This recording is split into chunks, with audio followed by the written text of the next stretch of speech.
Okay, we are back. Sorry, had to do something. His voice is soft, so soft that I can barely make out what he's saying, staring at me with so much overwhelming adoration in his eyes that I couldn't help but look away. Alright, yeah, we're back. And that was when I just that was when I saw just how much that kiss affected him.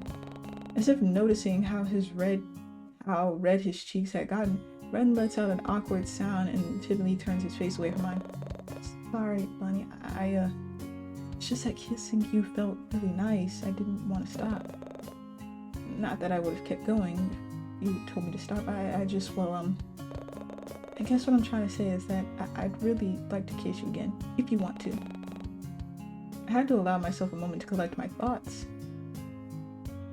Oh, taken aback by his boldness, I had to allow myself a moment to collect my thoughts. Maybe we should go to bed.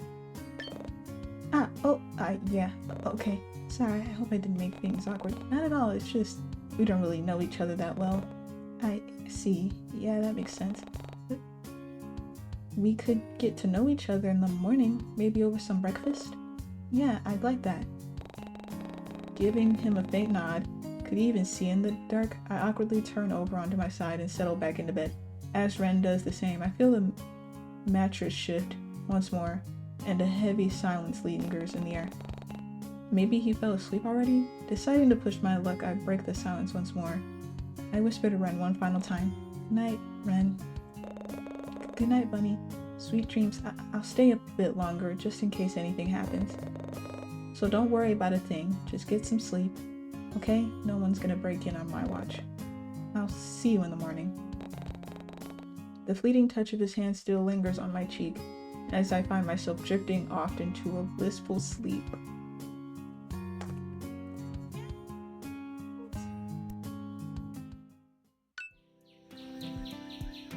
We're gonna head into day 3 with this. I hope y'all know that. The sounds of birds chirping happily pull me from my slumber. Dang, this room look. You know what this is giving me? This is giving me, and I hope the dev or creator doesn't mind this, slight not comparison, but slight idea. This is giving me Life is Strange. It's because of the aesthetic. And let me tell y'all, when I first played Life is Strange, I'm sorry to talk about this on another game. Apologies, disclaimer. I really liked the art and aesthetic surrounding it, including the rooms. I wanted that type of room because it gave me my own space. And then I also I wouldn't have a roommate. I like to live in solitude alone sometimes. And seeing this type of space, I would like something like this. The sounds of birds chirping happily outside pull me from my slumber as the streaks of sunlight peek through the blinds of my window and cast a warm glow across my skin. Groggily, I turn to the side and smush my head into the pillow to block out the light, only to hear the faint sounds of tapping to my left. Cracking an eye open, I was surprised by the scene in front of me. Ren was already awake, perched up against the headboard as he idly scrolled through his phone. It seems he was waiting for me to wake up, judging how he immediately puts his phone down as soon as we make eye contact and sends me a soft smile. Okay, good sir. Almost sheepishly, I shoot him an awkward smile of my own before covering my face with the pillow once more. Had Ren been watching me sleep, I hope I wasn't drooling. Morning, Angel. His voice pulls me from my thoughts, and I couldn't help but notice just how attractive he sounded in the morning. He got it. Oh. So he has a soft yet gruff. He has a soft voice, but it gets gruffed in the morning. Gruff. Sleepy tone was rather pleasant to hear, and I found myself wanting to continue the conversation. Lifting my head from the safety of my pillow, I was greeted with Ren's soft demeanor once more. I'd appreciate it if you weren't so chipper this early in the morning. You'd be this chipper too if you realized that you weren't murdered in your sleep last night. Which can only mean one thing. That creepy guy didn't come back to your apartment last night. He seems almost smug as he leans closer to me, and it was then when I realized just how pretty he looked underneath the morning light coming from my window. It wasn't fair that he got to look so ethereal and glowing this early in the day, and I wasn't sure if I wanted to praise his looks or throw a pillow at his head. Red doesn't seem to pick up on my speechless nature though, as he continues to beam down at me with such a soft look. And I found myself wanting to look away in fear of making things even more awkward. I guess I did a good job, huh? He's a bit too smug. You know what, Red? I'm about to come for you. Quit playing with me. If you ever need my services again, I'd be more than happy to oblige. For free, of course. You're really talkative in the morning, aren't you? I can't help it. I got to wake up next to a real cutie this morning. Oh, as if noticing how close he was to me, or maybe realizing that he dropped his usual stutter, Ren immediately pulls back and turns his head away. Anyway, now that you're awake, would you like to go for breakfast? I think that cafe near the pier is open now. We could check it out, like a date, but only if you want to. Why did he suddenly switch again? I figured we'd at least be a tiny bit closer, especially considering that we shared a bed, but maybe I was wrong. You mean Driftwood Cafe? I didn't even know it was open to the public yet. Really? Well, what better way to find out than by finding out, I guess. I roll my eyes at his lame attempt at a joke before groaning into my pillow. Did he seriously want to go out for breakfast this early in the morning? Man, he seriously was a trooper. With a sigh, I reluctantly sit up and stretch my limbs. From that action alone, it was like I could feel Ren's eyes on me. But as soon as I turned my head, he was already staring holes into the blanket with a blush on his cheek. Shaking my head to dismiss those thoughts, I let all my joints pop before breaking the silence once more. So, Driftwood Cafe. In the end, Ren and I decided to walk to the cafe together, considering how the weather was perfect and it wasn't far from my apartment. Turning to my side, I noticed how the pink-haired man tries to not so subtly sneak side glances towards me. The arm at his side practically itches to reach out, and if I knew any better, I would have assumed he wanted to hold my hand. Well, go on now, go on, hold his hand. Hold on, I got you, Ren. Guys, I'm holding his hand. I need to make a new PNG. I'm gonna make a PNG, and it's just gonna be like, you know, this gorgeous me, and I'm gonna make sure to hold his hand. Hopefully it looks good though. Gotta be in symmetry, you know. But instead, he simply tucks his hands into his pockets and shoots me yet another soft smile. The weather's really nice today, huh? Back to small talk, it seems. Sure is. If I had known it'd be this nice and sunny, I would have suggested spending the day at the beach instead. Yeah, we could go for a swim or maybe even check out the rock pools. It's been a while since I've been there. Oh, that does sound fun. Bunny! What do you want? Leon! At the sound of my name being called, I turn on my heels, only to find Leon running up with me with a sports bag full of what I assume to be his volleyball gear. Heyo, Sunfish, it's good to see you out and about this early.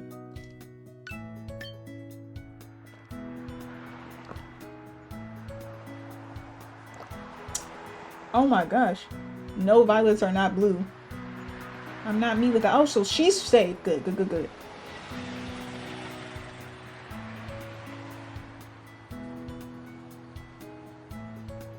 It's not his wallet. That's I'm sorry. Hey yo, what?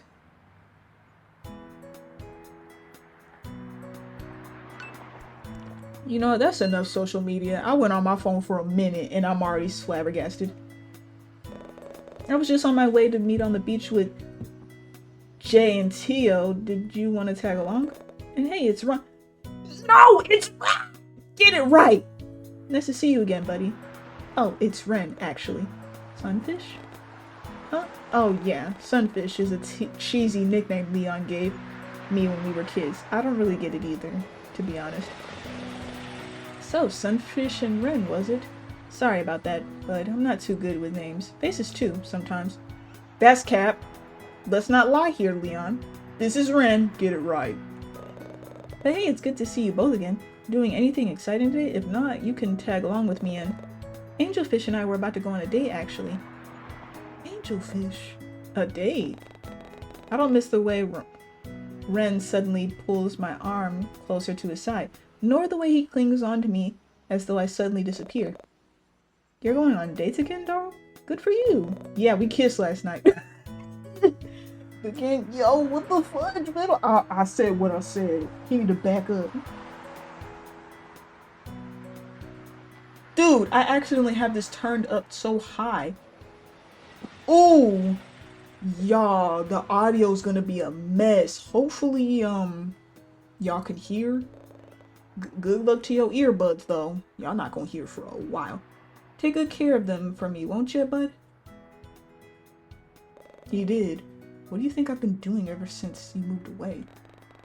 Like me, Leon barely seems to notice Ren's mumbling as he rests an arm over my shoulder and starts tugging me in the direction of the beach. Leon, get your arms from around my shoulder. I do not like human contact. Ren, on the other hand, still latches onto my arm, but doesn't seem to move. I can't believe my little sunfish is out here in the dating scene. I feel like a proud father. Oh, please, we're basically the same age. We're both 22. Crazy. I feel like a proud adoptive father. Keep your distance, proud adoptive father. Get back.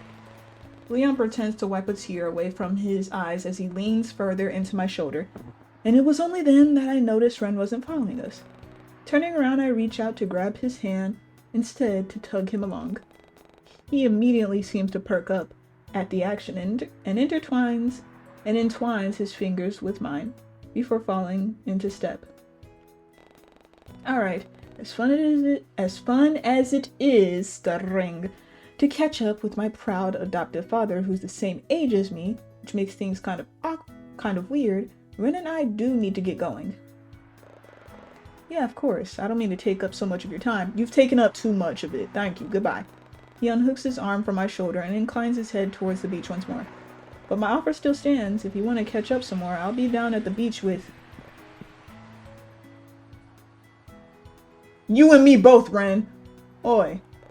Speak of the devil. You seem happy. I don't like him. Didn't somebody say they wanted to mace you? It was Violet.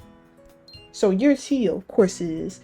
You're a jerk. I know. If Violet don't like you, I don't like you either. Almost like he appeared from thin air, Tio, emerges from somewhere behind Leo and makes his way towards the three of us. Though unlike most of my friends here in Coralland Bay, I actually met Tio in the city. Oh, so yeah, he's definitely a jerk. A few years back, when I used to live there, and in fact, it was through our mutual friend Jay. Apparently, they'd both known each other since the beginning of middle school, but even after graduating and moving on to university, the pair were still practically inseparable. According to Jay, Tio would always show up at campus to pay him a visit. Though, if I were honest, I'm sure Tio only did it to antagonize some of the students and staff there. It definitely wasn't out of the ordinary to do something like that. Plus, it offered me a lot more insight into the whole assertive yet nonchalant attitude he often liked to put on.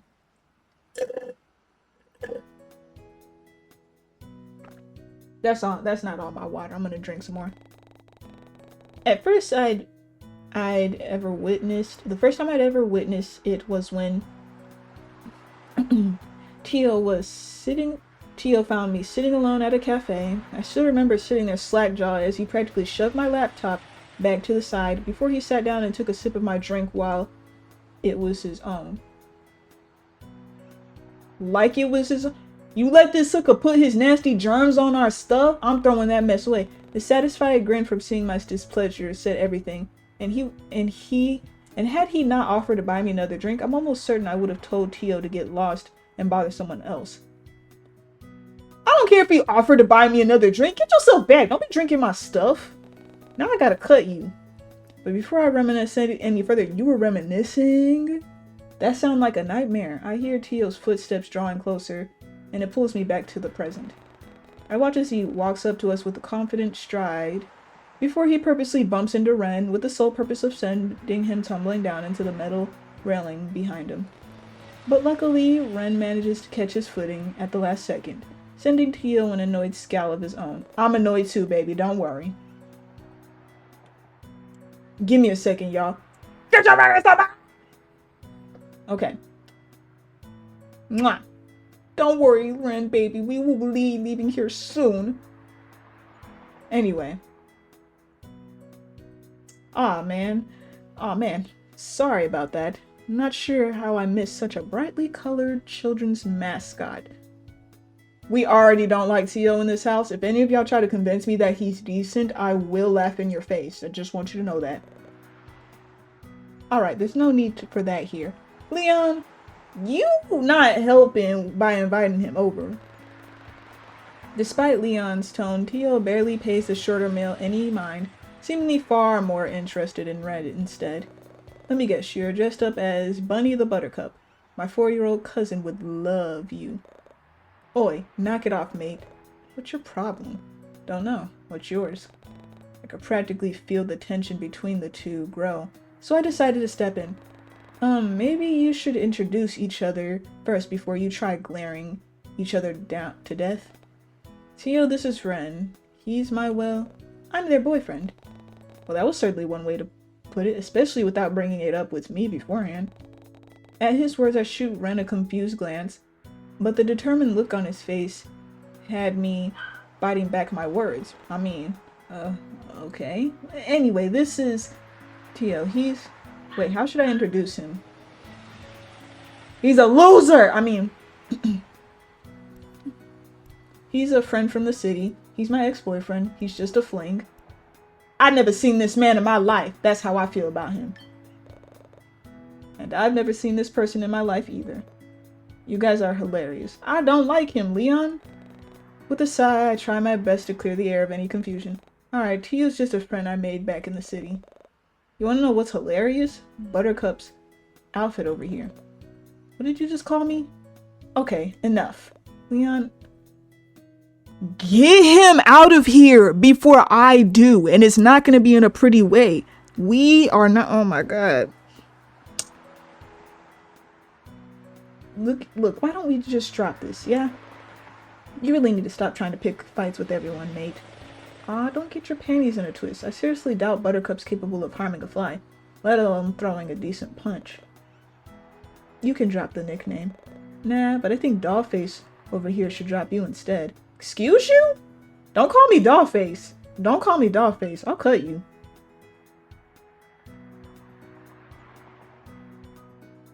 BC, hold on. Besides, the nickname is kind of cute. Matches your style pretty well, don't you think, Buttercup? I could see Ren's hand clutch into a fist as he advances towards Tio.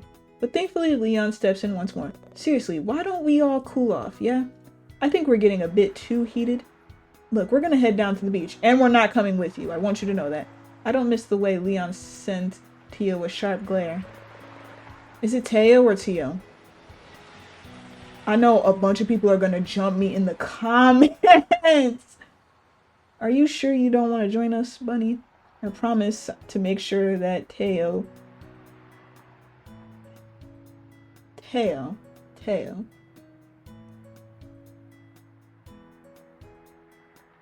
Teo stays on his best behavior. Sorry, Leon, but I've already made plans with Ren, and I seriously doubt they'll be able to get along. You know how Teo can get. Yeah, you've got a point there. Well, alright then. He leans in closer to me, almost as if he didn't want the other two eavesdropping. If anything happens, I'll be in the area. Just come find me, okay? I will. Thanks, Leon. I don't even need your help anyway. You can't even protect me against Teo over here. What makes you think you're gonna protect me against Ren? I trust Ren. At this point, I'm at this point with trusting him more than you, and that's saying something. Don't get on my nerves. I give his arm a soft squeeze and turn my attention back to Ren. But by the way he looks at us, I can only assume that he didn't like how close I was standing next to my childhood friend. Ren, don't worry, we're chill. Though that could have been because Teo was still around. And honestly, I couldn't blame him. Nobody likes Teo right now. Anyways, Real quick, y'all, we're gonna have some water pouring ASMR again.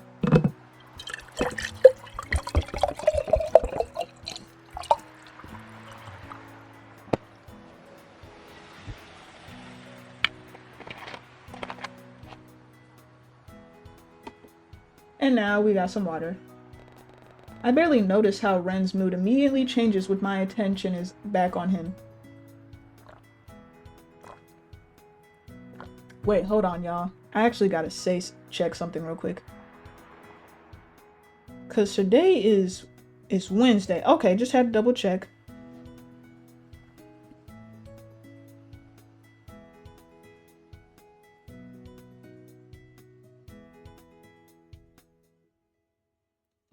Dang, so that's what happened? I knew it was bad, but I didn't think it was that bad. Okay, so last night my pups, like, they had an accident last night, and my guardian was expressing to me that happened. I notice Ren's mood immediately changes when my attention is back on him, and he follows along like a lost puppy. We eventually arrive at the Driftwood Cafe, and the smell of fresh pastries and brewed coffee flood my senses as it wafts through the open windows. And just as I had thought, the cafe looked as though it had only recently opened, though it didn't seem busy or crowded as I anticipated. Pulling me from my thought, Ren ushers me into one of the empty tables before he goes off to make an order with a pleased look on his face. It was a bit strange how he didn't want to look at the menu first, but I chalked it up to him wanting to surprise me. He's barely gone for 5 minutes before he returns once more, taking a seat in front of me with a huff. A comfortable silence washes over us, and I watch as he absent-mindedly fiddles with the ends of his hair. Was he still concerned about what Keo said about his appearance earlier? Maybe it'd be a good idea to take his mind off of it. Hey, Ren. Almost immediately he perks up with wide eyes. How do you manage to keep your hair so fluffy? It always looks so good. Ren seems to flush instantly at my words, and he sheepishly ducks his head lower to hide his reddening cheeks. We kissed last night. You should not be embarrassed. Go on. You like it? I usually just angle the blow dryer below my chin and blast the heat, and it just stays like that afterwards. Oh, so you don't need to use any products or anything? No, not really. Just when I thought he got over his timid personality, it slowly came coming back. Was this really who he was? Ren must have taken my silence as a lack of response, seeing as he tries striking up another conversation. This is reminding me of another game, and I'm just like, I don't want to make things awkward because I'm bad at conversation. But oh my goodness. If I were able to live let me stop. So, work's going good for you, huh? Finally got that promotion? Ah, yeah, I did. I was honestly surprised when I first got my promotion, considering how I've only moved back here recently. But Eleanor's been helpful by showing me the ropes. And how'd you know about the promotion? How did you know that I got promoted? What did I say, y'all?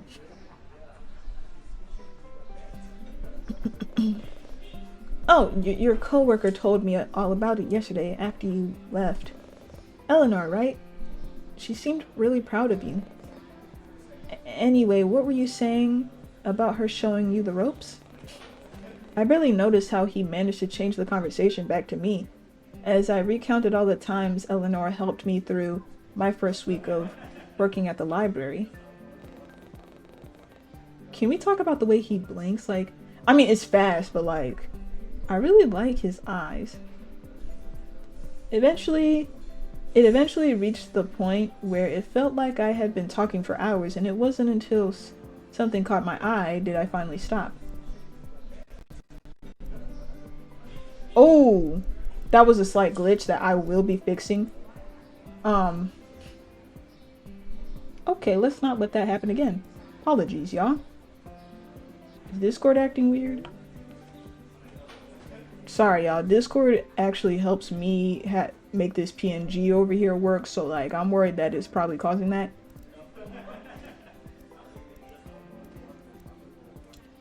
Ooh, I've always wanted to. What is? Hold on.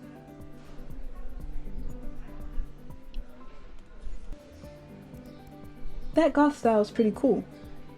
Goth style? He also glances out the window and follows my line of sight before landing on the person walking by. They were decked out head to toe with heavy makeup, platform boots, and clothing you'd find in stores like Not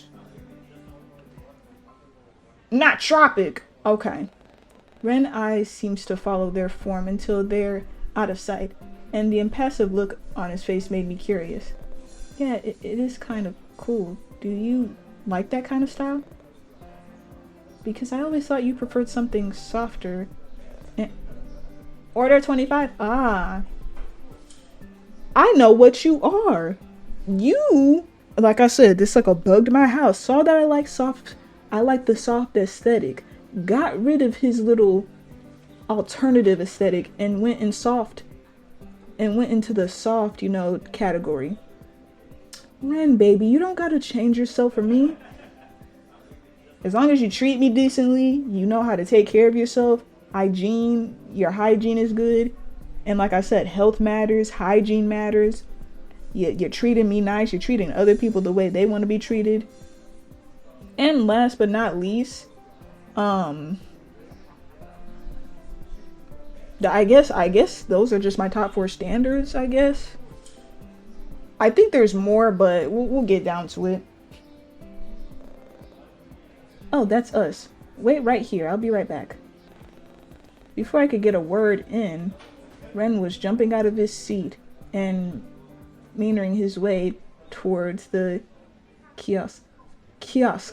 Sorry. I probably said it wrong. It really was a sight to... Miscellaneous. I was thinking of another word. It really was a sight to behold, seeing Ren tower over most of the other customers who were waiting in line. Even the cashier herself, who seemed to be at least 6 feet tall, had to crane her neck upwards just to look up at him. Before I could blink twice, Ren was already on his way back with a large tray full of delicious food. He sets himself back in his original spot with a pleased smile and begins to lay out the dishes in front of me. Oh, this is a big slice of cake, a sugary cookie, a delicious looking scone. I love scones. Actually, I've never had one. I don't know why I'm lying like that. I like a big slice of cake. Is it chocolate? A generous slice of cake sits next to my beverage, and I almost hear my stomach rumble at the sight. How did Ren know that this was my favorite thing to order? Granted, it wasn't like I've been to the Driftwood Cafe before, but this was usually what I'd order at any other cafe. You bugged me too? Where it at? Where it at, y'all? Did you bug this? Did you work at the cafe and saw me? I feel like he saw me at a cafe. It was honestly like he could read my mind. And what was even more mind-boggling was that he didn't even need to look at the menu beforehand. It was like he just knew. Don't forget your drink. Ren shoots me another gentle smile of his before placing my drink before me. No way. The drink he placed in front of me was a steaming latte. I need to see what a steaming latte looks like, because I don't like drinking hot coffee and I'm caffeine sensitive, so I would be screwed either way.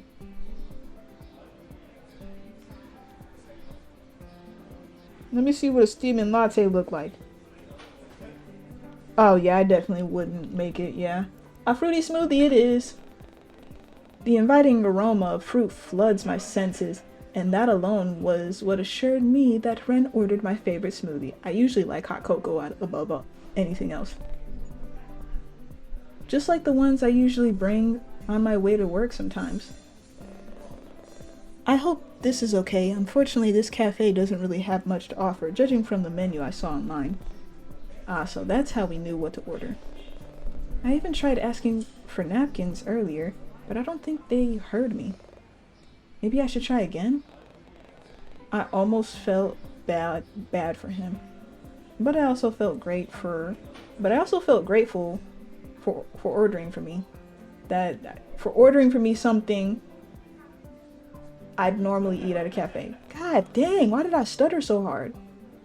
Ren makes sure everything is on the table before putting the tray aside, and it was then when I noticed what he'd order himself. On his plate sat a strawberry sweet roll alongside a cup of coffee that was an alarming shade of black. He seems to pick up on my inquisitive stare if the innocent tilt of his head was anything to go by. Do you want my meal instead? You can swap if you want. I don't mind. This was supposed to be a date, right? Deciding to tease him a little, I shoot Ren a sly grin. That's okay, but could you offer me a bite instead? Ren almost seems to combust on the spot as his cheeks turn red and he almost chokes on a spit. He looks down at his food before glancing back at me, only to look down once more to scoop up a bite-sized piece of his food. I watch as Ren's cheeks turn a deep shade of red while he brings his fork closer to me, and not wanting to be seen as a coward, I lean in and take a bite. His eyes widen almost immediately, and he seems hyper-focused on the way my mouth wraps around the fork before I lick my lips to let out a pleased hum. Are you sweating? Aw. It's yummy. Try some. The pink-haired man seems to have an awkwardly long staring contest with his own fork before he scoops up yet another small piece and takes a bite. Ren's cheeks are still scarlet red, and he seems almost fidgety with how his legs keep bouncing under the table, so I decide to take pity on him and not tease him for it. With a knowing smile, I start digging in my own meal with a pleased hum. Eventually, we ended up finishing our meals and deciding to do a bit of window shopping to pass the time. I had nothing else to do, and Ren seemed insistent on spending. No, stop the autoplay! Spending the rest of his time with me, so I agreed. We passed by a few clothing stores, ice cream stands, surfboard rentals, and many other interesting buildings, though nothing really caught my interest. Just as I thought I lost all hope, one store in particular catches my eye. Epic music! Bada bada bada bada. Let me stop. Hold on. Okay, there we go. I had to check something. I like the way it just glitches into codes and ones and zeros. It's really cool. Like, hold on. I'm gonna show y'all. Ooh, this is nice.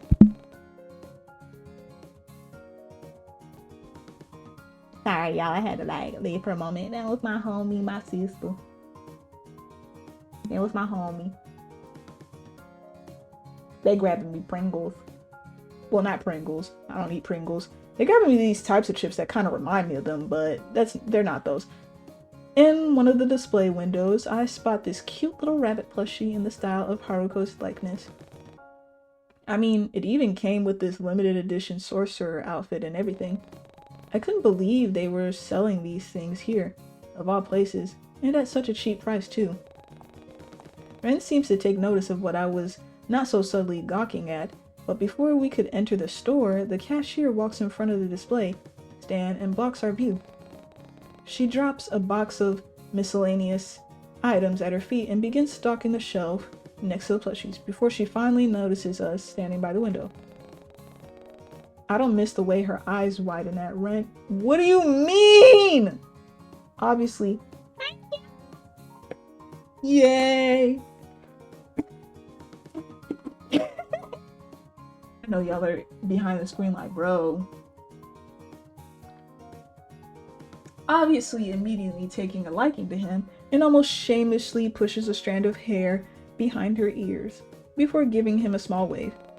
Sneaking a glance at the taller man beside me, I noticed how Ren wasn't even— he better not! I kissed you. We will not be doing this. I will take everyone down with me. Do not play with me. Instead of keeping himself busy by scratching— oh! Oops! I noticed how Ren wasn't even paying any attention to her, instead keeping himself busy by scratching at his jaw and kicking the stray cobblestone rocks by his feet. But the cashier seemed adamant about getting Ren's attention, considering how she felt the need to abandon her spot. No, get back to work. I'm hanging out with him. I don't care. I'm about to be the most envious gremlin in the world. Hi there. Welcome to Seaside Trinkets. My name is Olivia. Can I help you with anything? Oh no, we're just looking around, but thanks for... We recently... Excuse you. I need my water. I need my water. We recently got some new beachwear merchandise if you're interested in checking them out. Was she seriously ignoring me?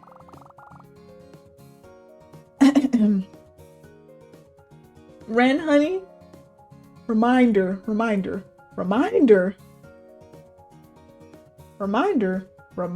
I kissed you last night. You better talk to her. You get out my... I'm sorry. I apologize.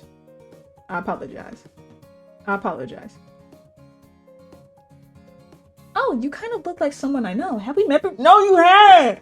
No, you haven't. Now we really gotta fight. How you gonna act like you know my Pookie?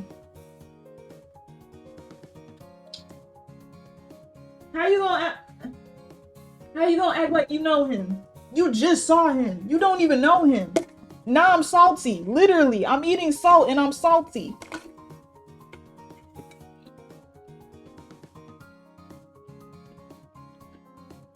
Have we met before? Maybe we went to the same school? No, you didn't.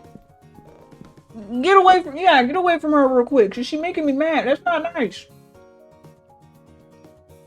Me? I don't think so. Really? I definitely would have remembered a face like yours. You're lying! I have never been so envious before. I need to calm my butt down.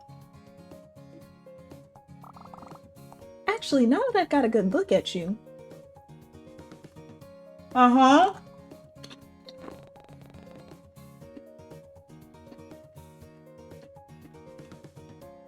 I watch as she shamelessly takes in Ren's appearance before crossing her arms over her chest and leaning back. You also remind me of one of those characters from a cartoon that's been gaining a ton of traction here.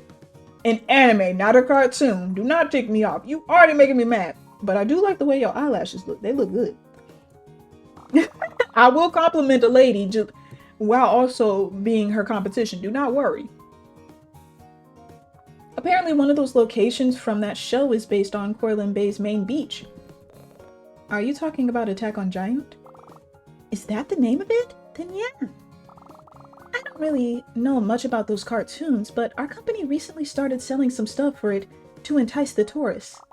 Do you want to come inside and take a look? Olivia! Actually, do you want my number as well? Here.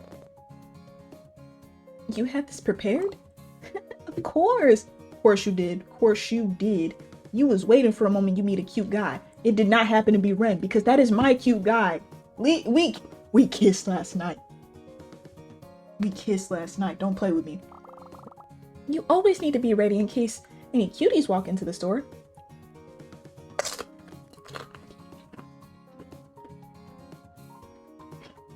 All right. I'll let you have this one because he is a cutie. But he's my cutie.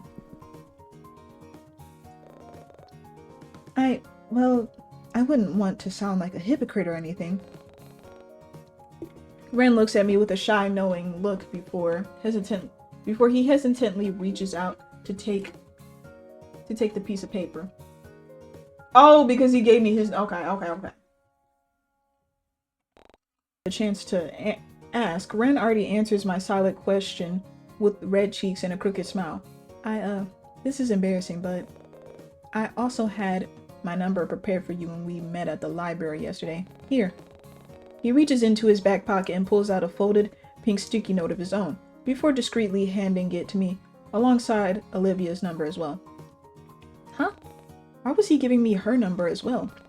My confusion must have been blatantly obvious since Ren was quick to explain his intentions with a mischievous grin as he leans in closer to whisper into my ear.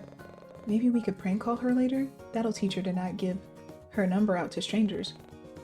But isn't that what you just did to me, Ren? I gave him a teasing smile with my own as I run my thumb over the pink sticky note in my hand. Touche, but I've yet to receive any prank calls from you, though. You literally slumped at my crib. There was gonna be no way that would happen. Don't jinx it. Just as Ren lets out a puff of laughter at my joke, Olivia cuts him off. Hello? I'm still here. Oh, right, sorry. Anyway, now that you've got my number and I've got your attention again, I think it's only fair that I show you around the store. I don't do this for just anybody, you know. Ren doesn't seem to answer her initial question, nor does he seem to outright respond to her, and instead casts an inquisitive glance in my direction. It was like he was asking me for my opinion, and I can only assume it was because he knew about my interest in anime. It was thoughtful of him to do, but I kind of wanted him to tell that rude worker off instead. Yes! Back off! Wait, did I really want him to do that? What was wrong with me? I'm sure that the cashier just took an interest in him, and there was nothing wrong with that. It's not like we were a couple anyway, but we were supposed to be on a date, and Red did declare himself as my boyfriend earlier. And we did kiss last night. Don't forget that detail. But I just assumed he said that in order to get Tia off my back. Does that mean, was he feeling the same way as me? Was jealousy on his mind when we talked with Leon and Tio earlier? I wasn't sure how I felt about this new discovery. Girl, I'm not sure how I feel about this person in his bubble.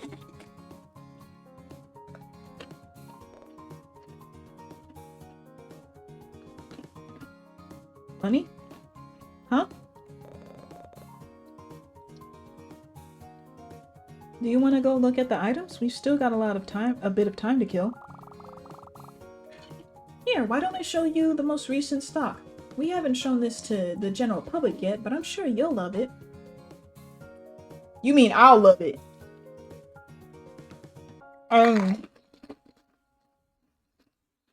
You mean we'll both love it? Without warning, Olivia, was that her name? Reaches out for Ren's arm and practically drags him inside the store. Excuse you! My date! Give me my man!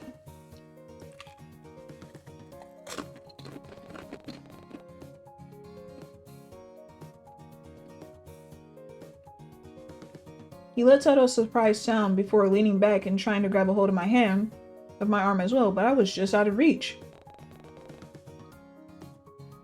There was practically nothing else I could do but watch as Ren helplessly gets pulled into the store. Excuse you!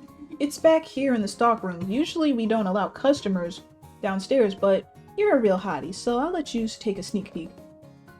No, I'm actually good. Don't worry, we won't get caught. I'm sure your partner won't mind if I borrow you for a bit. I'll even throw in some of those cartoon stickers for you. Surely that'll make it worth your time.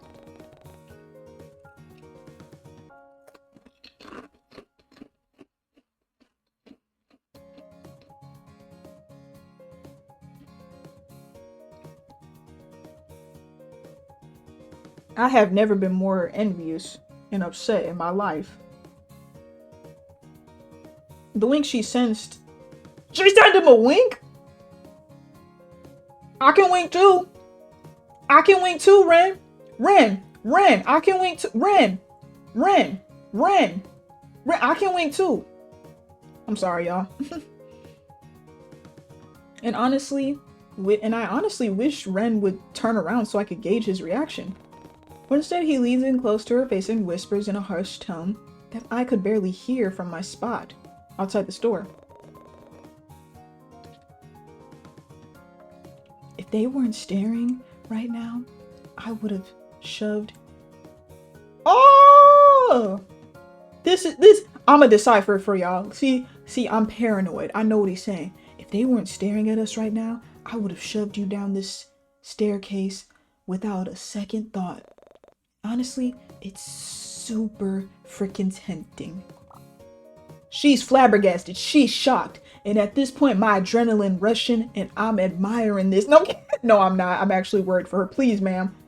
He bugged my crib. I didn't want to tell you this because I actually liked him and we kissed last night, but he still bugged my crib. He is a red flag for all we know, but he could be a yellow flag. I don't know.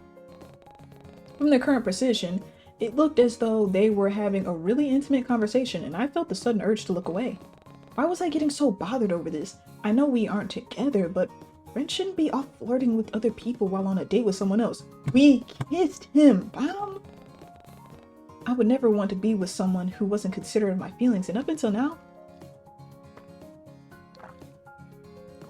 I honestly thought Ren would have had a chance. Like, I would have given him a chance types. Let me stop. I guess I was wrong type shift. Y'all are probably just annoyed right now. I'm sorry. But still, there was this nagging voice at the back of my head that kept telling me to not give up on him so easily.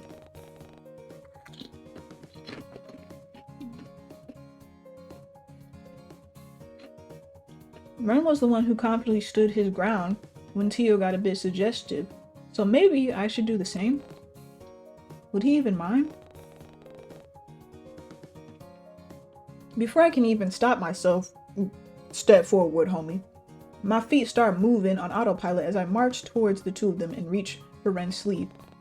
I give it a hesitant tug, and I swear I could almost feel the relief wash over his body because of it. Ren's entire demeanor seems to change in that moment, and he turns to me with a relieved smile on his soft features. I don't really have an interest in this store. Can we go somewhere else? Aww.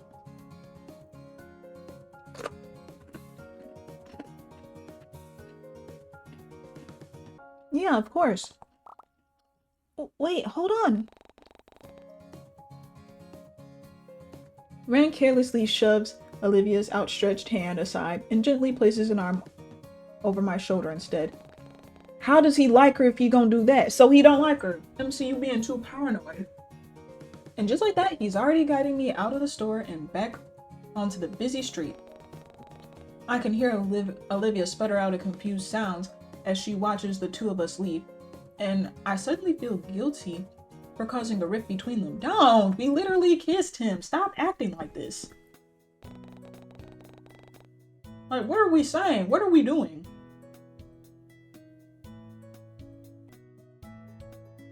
Alright, we're back, everyone. I'm sorry. I had to leave for a moment. No matter how many times I tried to brush it aside, I couldn't get my mind off of what had just occurred earlier. What if Ren was interested? MC! We kissed him in our bed! We was literally making out with him!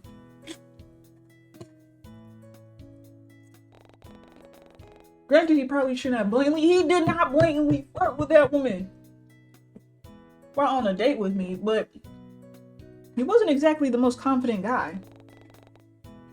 Would he still be able to talk to her again if things didn't work out between us? How? We kissed! No, I shouldn't be thinking like this.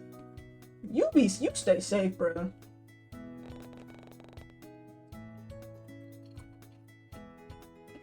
Peering up to gauge his expression, I noticed how he didn't really look all that upset about leaving her. See? If anything, he seemed rather content to be walking down the street with his fingers entwined with mine. Once more. I can feel him give my hand a protective squeeze as he looks down at me with his soft blue eyes, and all of my worries somehow melt away. They kind of look pearl in my perspective. That could be me though. I mean, pearl can be blue. Pastel blue, maybe. Maybe I did make the right choice after all. It might have been selfish, but it was worth having Ren look at me with such a gentle expression. Eventually the sun starts to set behind the ocean, and as Ren and I continue to walk along the beach,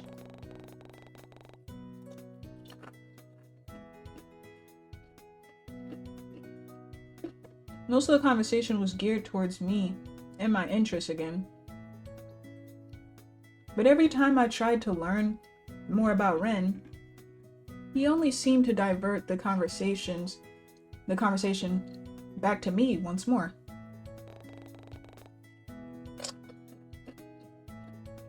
But the more I focused on this odd behavior, the more I began to pick up on his social habits as well.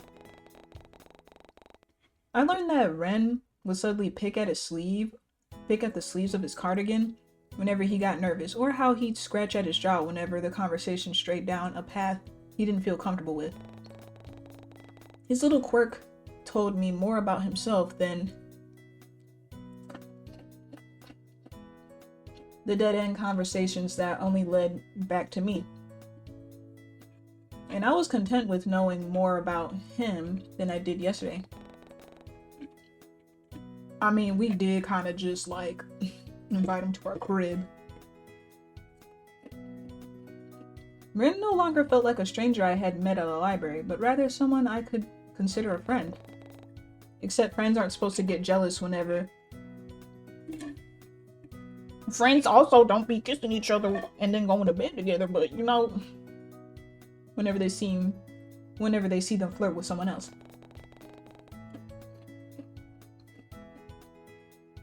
Jeez, what was wrong with me? It had barely been 2 days and I was already contemplating whether or not I truly saw Ren in a romantic light. Was I going too fast? All these thoughts were starting to get a bit overwhelming and... Angel? Hello? Huh? You're spacing out on me again. You didn't stutter either. Here's that look again.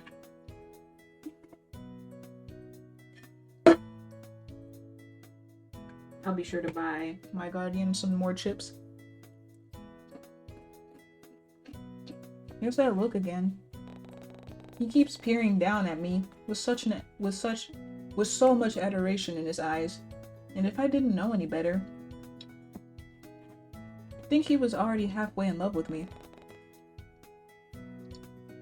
But that was a very conceited thought, and probably wasn't even true. Sorry, I was just thinking about things. Are you going to share those things with the rest of the class? He sends me a playful smile and gently nudge into my side, and I couldn't help but laugh. When did we become so comfortable with each other? And when did he lose his stutter? It's nothing really. Maybe a bit embarrassing, but... Well, I was wondering, how do you feel about... Dang. My sentence gets cut short when a drop of rain lands on my cheek. Instinctively, I look up and find myself wondering how I didn't notice those dark clouds in the sky sooner.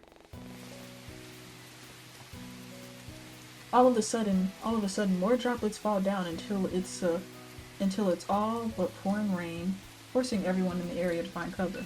Hold on, y'all. If that's the case... Nice. I like this. Over here. Ren doesn't seem to pay much attention when he grabs me by the wrist and pulls me underneath the awnings of a nearby building. He shields me from the rain with his body. And I couldn't help but feel tiny with the way his arms cage me, and as he rests them against the wall.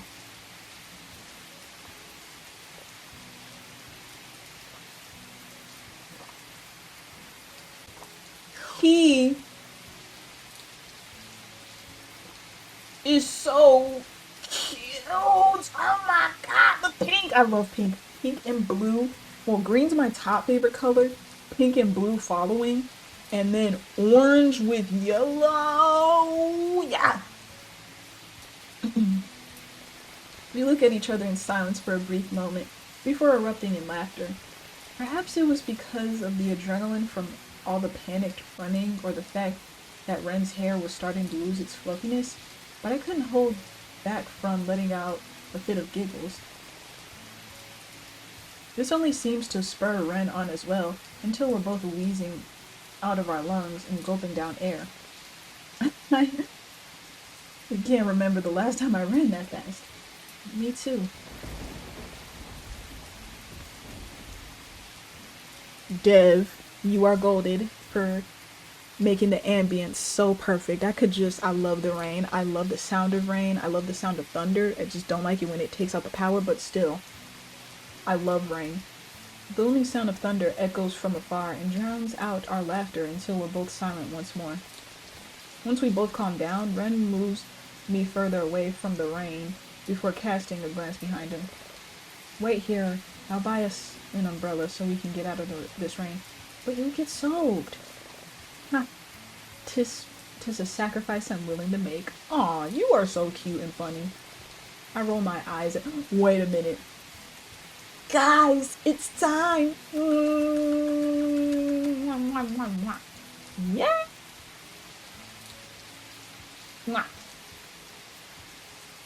Oh, that wasn't what y'all. I'm sorry. No, I'm not. I roll my eyes at his corny joke and send him off with an amused smile. He doesn't look back before he makes a mad dash out into the rain and down the street towards the closest convenience store. Though the rain only seems to get heavier the moment he leaves, and I find myself pressing even further against the wall to avoid the recoil of the rain bouncing off the pavement. There wasn't much for me to do while I waited for Ren to return, aside from watching people scramble for shelter.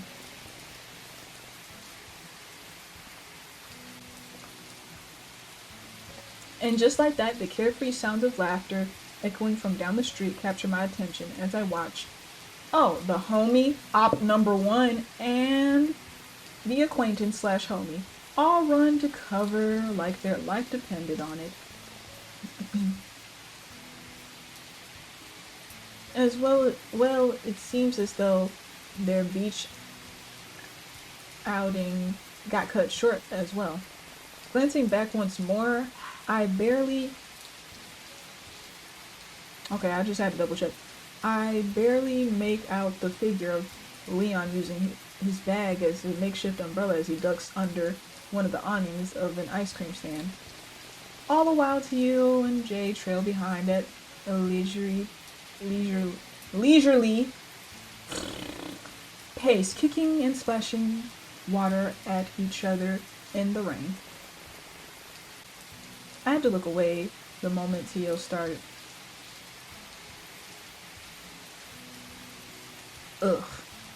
Teal started to remove his shirt, and I had an inkling that it was so that he could show off. Show off what? And knowing Jay, he'll follow along without a care in the world, because that's what he always does when it comes to his friends.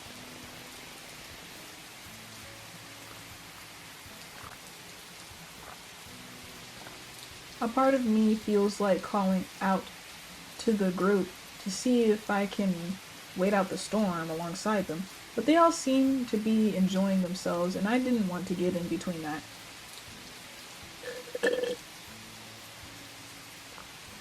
Pardon me. Plus, I did promise Ren that I'd wait here for him, even if he was taking his sweet time. I like that. Was he ever going to return? There was still no sign of him or his comfy-looking cardigan, and I was beginning to wonder if he really did ditch me. After all, it must have been more than 15 minutes by now. What if he got caught up in something, or what if he went back to see that cashier lady again? MC, I get it, you're jealous, but he did not go back to see that girl. I promise you he didn't. Her store did happen to be on the same street, but after spending the afternoon with Ren and getting to know him, I concluded, could keep concluding that he wasn't the type of person to do such a thing. Good, we can stick with that.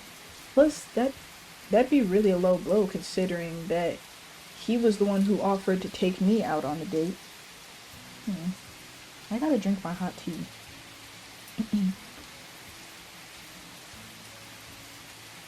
Today, sorry. Although, if I was being honest with myself, it did seem as though they had chemistry. How? Especially with how she looked at him and touched his arm, as though It was the most natural thing in the world. Okay, so we kissed him, caressed his cheek, he caressed ours, was drawing stars on our cheek, was holding our waist, and you think that he had more chemistry than some random cashier girl? She apparently knew him as well, or at least he looked recognizable. Yeah, I tell myself that at night too. Man, listen. He looked recognizable enough. Why did that thought make my blood boil? Thankfully, the rain was there to cool me off, as well as soak the ends of my outfit and make everything feel damp and uncomfortable. Was Ren really coming back? It shouldn't take this long to buy an umbrella. Wait for Ren. He kissed us, okay? I'm still on about that. I still have faith in him. Maybe something did come up. I'm sure he'll come back. And as if on cue, I spot a familiar patch of pink hair from within the misty rain, frantically sprinting with an umbrella in one hand and a bag under the other. What did I tell you? Angel? Bunny? He had to say our name. He was like, hold on, I'm scared. He almost slams it. Hey, calm down. I'm right here. I didn't go. He almost slams into me before stopping just in time, and I could tell by the way he was wheezing that he ran all the way back here without stopping. My goodness.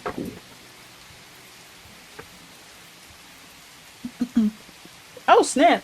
Y'all, this is embarrassing. I got 3 water bottles up here. You can tell I enjoy water. And I could tell by the way he was wheezing that he ran all the way back here without stopping. Sorry, I almost lost you for a second. It's so hard to see in this weather. Jeez, Ren, what took you so long? I almost wanted to cuss him out for taking well over 20 minutes just to buy a single umbrella, but I mean, the store's probably closed. Calm down now. But the genuinely apologetic look on his features made me hold my tongue.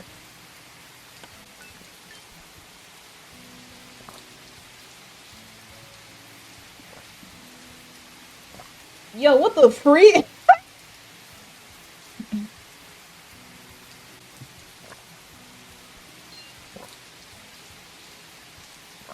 Made me hold my tongue. Sorry, y'all. Sorry, do you remember your friends from earlier? I ran into them on the way here, which took forever for me to shake them off. And then the convenience store ended up closing early due to the sudden weather change. So I had to go to that awful souvenir shop with that obnoxious and clingy cashier again, and she asked me if He was talking a mile a minute, and I was worried he'd end up biting his tongue. Baby, it's okay. I already believe you. Gently, I raise a hand to signal him to calm down, and his intense monologue soon comes to a halt. I'm really sorry about making you wait so long, but ta-da! I did manage to get an umbrella, among other things as well. He gives a small twirl in his hand, sending water droplets all over the place. We can start heading back home now if you want, unless you want to go somewhere specific. I want to know where he wants to go. Where do you want to go, Ren? Where do you want to go? Well, my place isn't far. We could wait out the storm there if you like. I even have a heater and a dryer we could use. The image of me sitting in front of a warm, cozy heater was a bit too hard to resist, and I ended up agreeing with Ren's suggestion. Well, shoot, I don't mind. Hey. Despite the heavy downpour of rain, we managed to make it to Ren's apartment complex in one piece. I guess he really wasn't lying when he said his apartment wasn't far from mine. But judging from the pristine interior and fully functioning elevators, his building seemed to be in far better shape compared to my apartment. What the? The elevator ride could have been a little less awkward, though, if it weren't for the slowest sending tacky music. Let me hear this. Or the fact that Ren deemed it appropriate to shake his hair like a wet dog and get water droplet. Excuse you! Ren, come on now. Once the elevator door slid open, I was immediately met with the grandiose corridor and large, spacious doors. and I found myself wondering how much it costs to live in a place like this. Probably too much for our own good. Don't look too hard at how messy my place is, okay?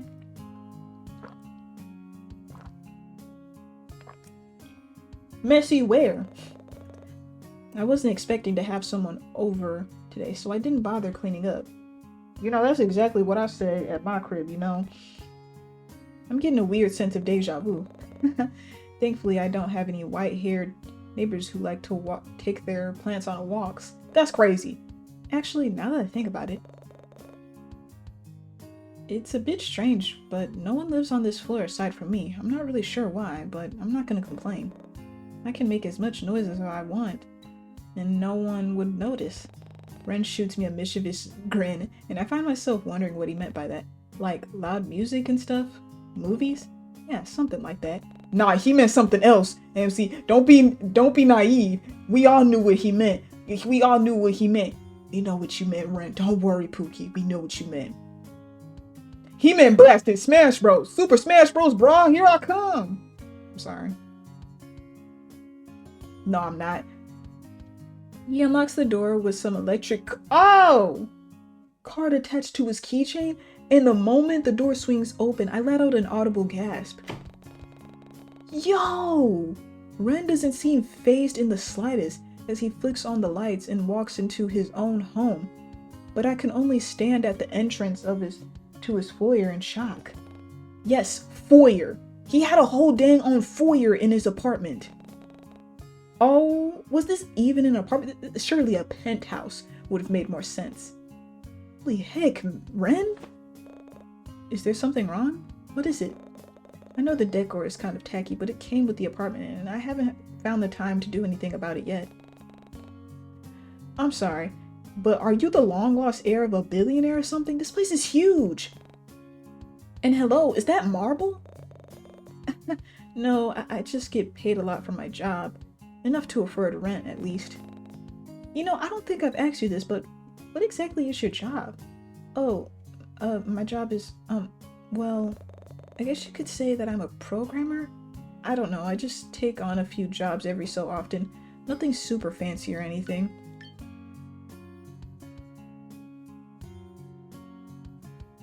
How the freak she get all the way over there?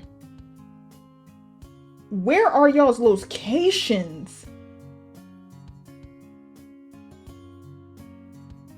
Where am I at? I'm here with him. Okay. Nothing super fancy. Ren, you have marble flooring. Leaving the newly discovered programmer at the entrance, I carelessly venture further into his apartment. What's a pain in the clean though? What you say, boy? Marble's a pain in the wood to clean? Oh, Angel, do you want some slippers? The floors can get cold and your shoes are probably soaked, right? Turning around, I notice Ren opening a small closet and pulling out a pair of dark house slippers. He looks at me with a curious expression, but makes no effort to hand them over. Only if you want them. I'll take them, but only because they look like they're Gucci. I'm sorry. I love the creator for this, because I really wanted to say the G word, but I was like, no, because we'll get in trouble. This is the Gucci household, y'all.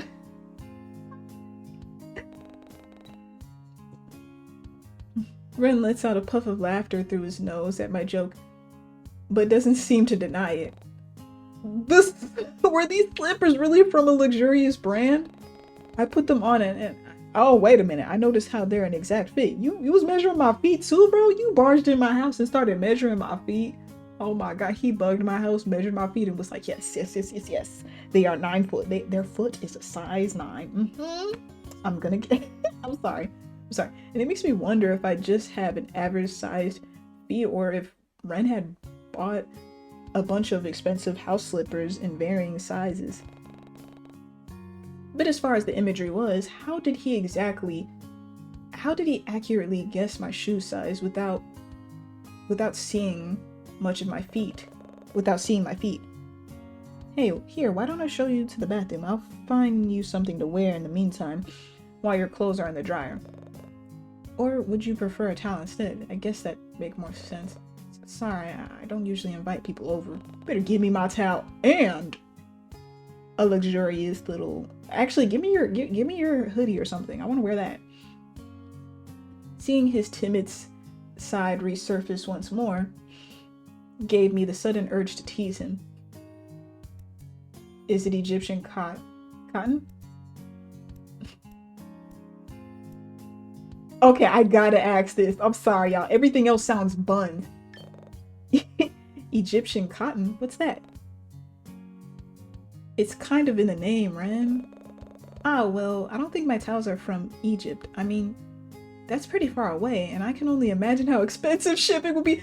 Ren, Pookie. You know what? Forget I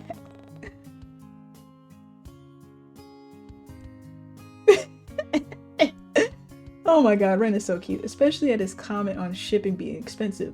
What were shipping costs to him if he could afford a place like this? So, anyway, I'll show you the bathroom. You can use whatever you want in there. Nothing is off limits. First it was offering to spend the night at my place, then it was asserting himself as my boyfriend in front of his friends. He really doesn't care about personal boundaries, huh? I was beginning to think that Ren didn't really seem to mind when it came to me invading his personal bubble as well. Though he'd still seemed pretty standoffish around Tio and Leon, and it took him a while to warm up to Eleanor back at the library. He even seemed indifferent when he first met Violet, but I figured it was only because he was shy. Speaking of being shy, I still noticed how Ren didn't seem to be switching up his personality much anymore, and I was beginning to think that he was showing me his real side. We said that a whole day ago, and that was cap. Actually, not even a whole day ago, an hour ago. Up until now, everything felt real and genuine, and I found that we could bounce back witty retorts between each other. Though every now and again he might slip up and stutter, but I just assumed it was because my teasing made him flustered. So maybe the timid side of him was genuine after all. But I'll leave some clothes for you outside and put the plushie I bought for you in your room. Huh? Oh yeah, thanks. Great, I was zoning out again and completely missed half of what he was saying. Something about clothes and a plushie he bought? Was he talking about the Haruko plushie I was eyeing up earlier? I mean, he was carrying a gift bag from that souvenir shop earlier. Did he really buy me that toy? Ren, however, doesn't seem to pick up on my confusion though, and invitingly opens the bathroom door with a soft smile. And so without trying to make things awkward,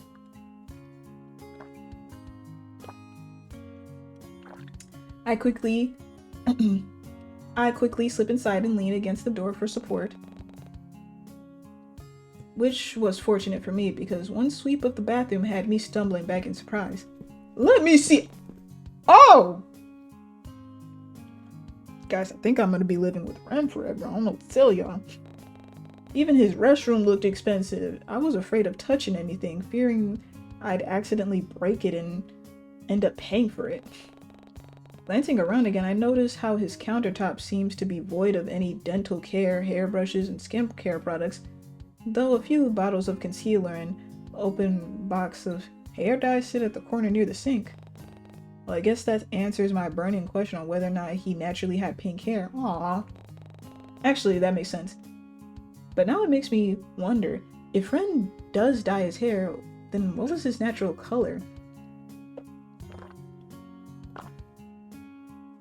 My guess is that he either has black hair or he's a brunette. I don't see him being a blonde.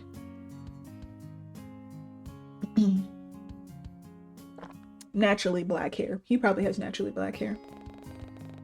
There was still so many things I don't know about that soft-looking guy, and I was beginning to question whether coming here was a good idea or not. Well, dang, I mean...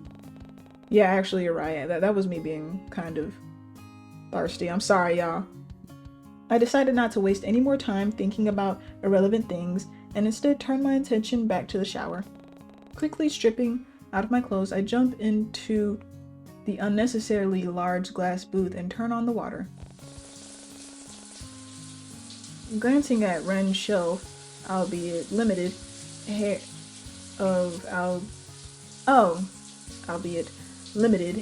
and body products, I couldn't help but notice that one brand in particular happened to be the exact same. He bugged my house. I told y'all this.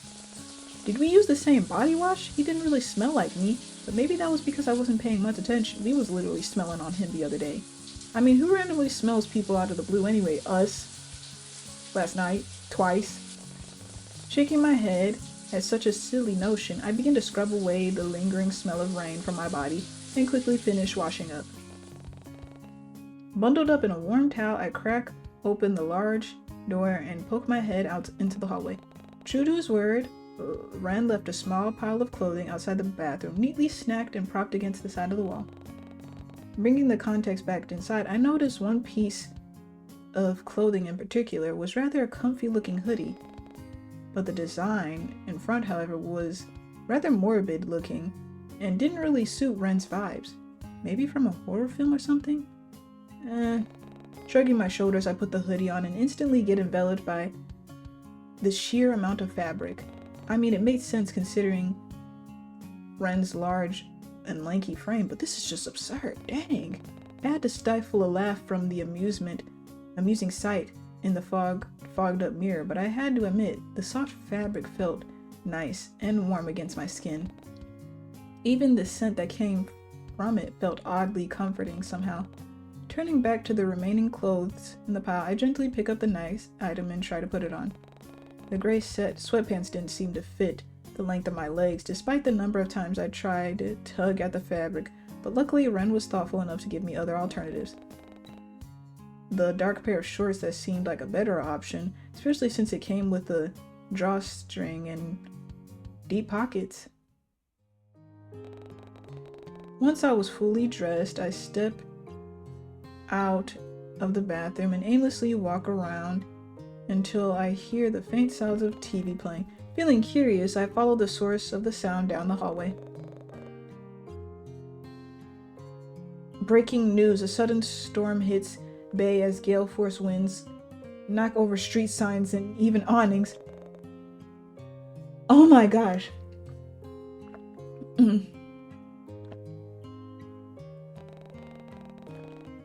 Meteorologists suggest that it'll die down. I continue to follow the noise until it suddenly cuts out and changes into a glaring monotone sound, indicating that the television must have lost all signal. And soon enough, I found myself in Ren's spacious lounge room.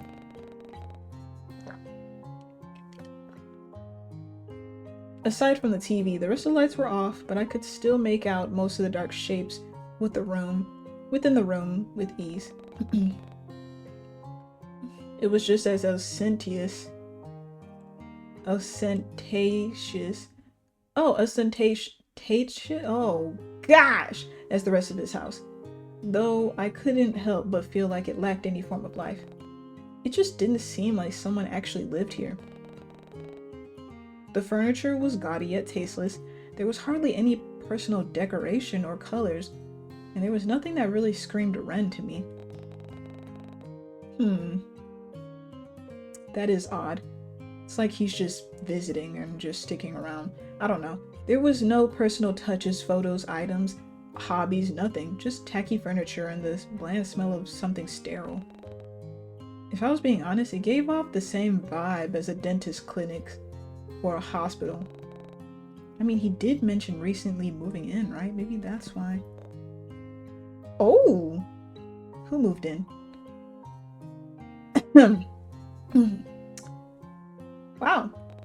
Surprised by the sudden voice, I spin my heel only to find Ren coming out from one of the hallways with a new set of comfy clothing. He seemed much more at ease like this, especially with the gentle expression on his face. I have never seen his neck out. Oh my goodness. I watch as he takes a respectful glance at my attire before sheepishly averting his eyes to the ends of his sleeves.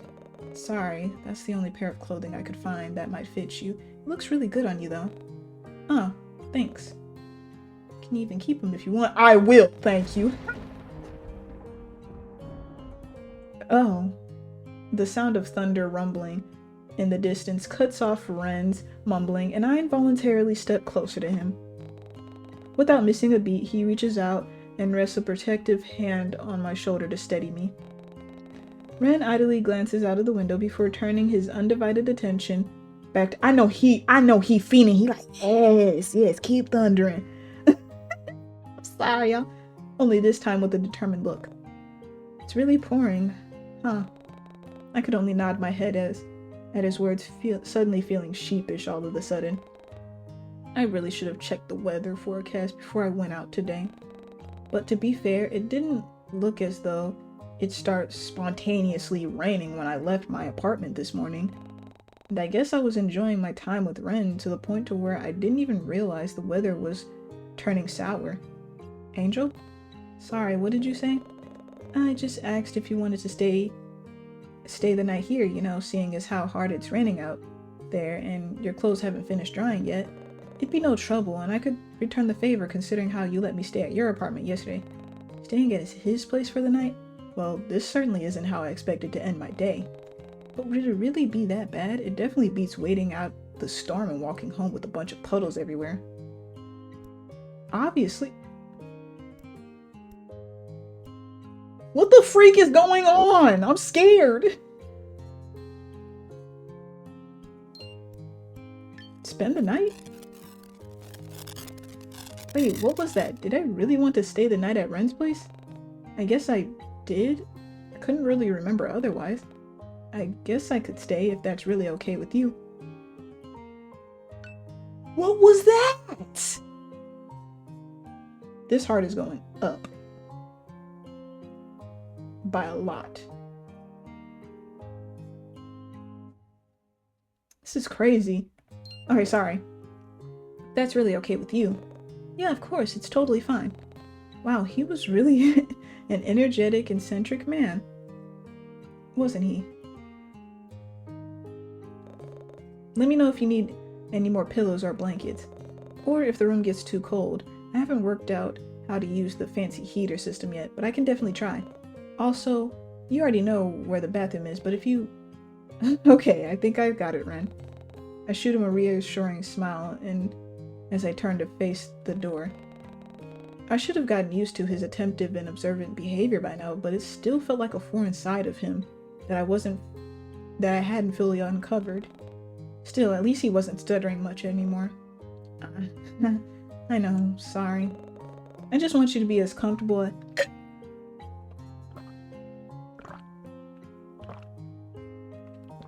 I just want you to be as comfortable as possible. So just treat this house like it's your own. Alright, gotcha. He looks like he doesn't want to leave, and instead lingers in front of the door a while longer. Are you sure there isn't anything you need at all? Anything at all?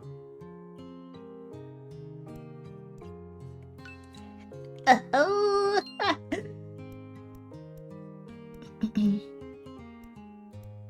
I'm so tempted to ask this. It's like, and he didn't want me to find. I'm gonna give him a good night kiss. Can I get a good night kiss? Almost sheepishly, I dared to look up and gauge Ren's reaction to my words. He seems to be taking it the best he can, judging from how bright red his cheeks and neck get, and the fact that he can't seem to look me in the eyes. Ren, don't get all shy on me now.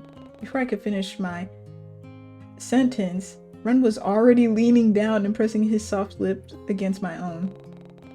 I barely noticed the way his hands gently hold my shoulder to keep me steady as his head tilts to the side.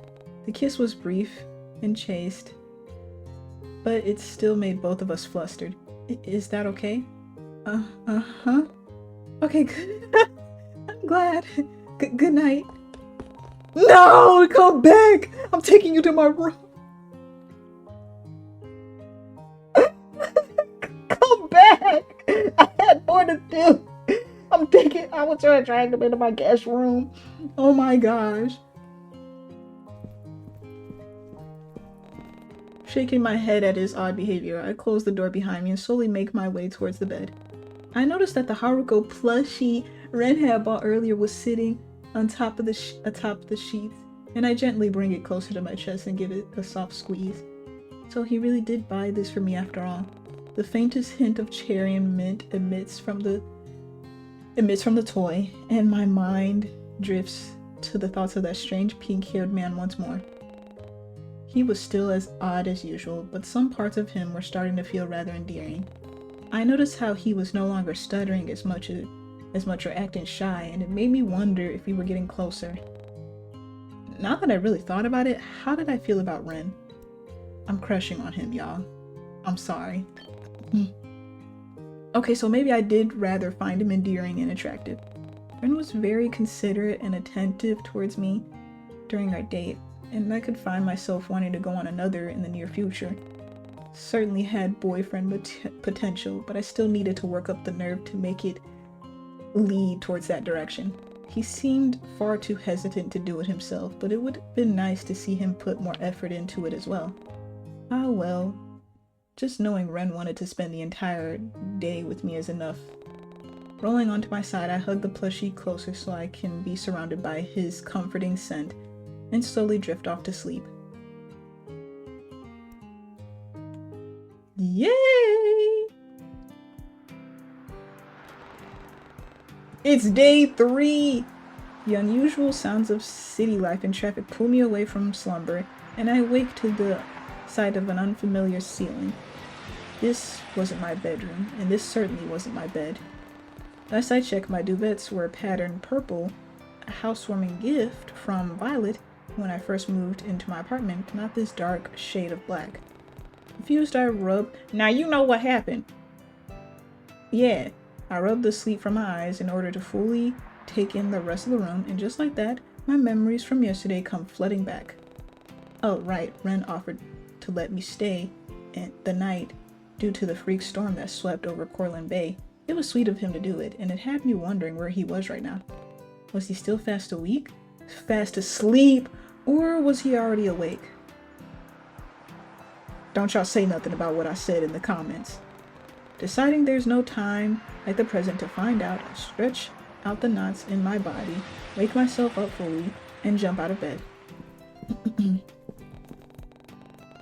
As soon as I walk into the hallway, the mouth-watering scent of something sweet and sugary greets me, and it almost has my feet floating towards the kitchen. Curiosity, or perhaps hunger, takes over my body, and before I know it, I find myself navigating through the maze of Ren's stupidly large apartment. Speaking of the devil, what's he wearing? Oh, there he is. There, Ren stands in his kitchen, hunched over the stove with a spatula in one hand and what looks to be a recipe pulled up on his phone in the other. He doesn't seem to notice my presence yet, so I take the opportunity to study him a bit more. And although I could only see most of his backside and side profile, I could easily make out the concentrated look on his face as his gaze flits back and forth between his phone and the pan. But just when I think he's about to turn around, Ren lets out a surprised noise and immediately lifts the pan from the stove. Fudge! Hearing Ren swear so casually was still something I had to get used to, but that wasn't what made me speechless right now. Sniffing the air, the smell of burning invades my nostrils and has me retreating back into the living space for some fresh air. Wow, did Ren really manage to burn a pancake? Or maybe he just wasn't that confident in cooking. Regardless, seeing him put so much effort into something so trivial did manage to pull my heartstrings. Deciding that I've had my fill of watching Ren, I finally make myself known. Hug him from behind! Quietly tiptoeing behind the taller man, I wait for the perfect opportunity to strike before wrapping my arms around his waist and resting my head on his broad backside. But Bunny! I didn't hear you, Despite his flustered outburst, Ren doesn't seem to move from my hold. In fact, he almost seems to melt and lean into my touch instead.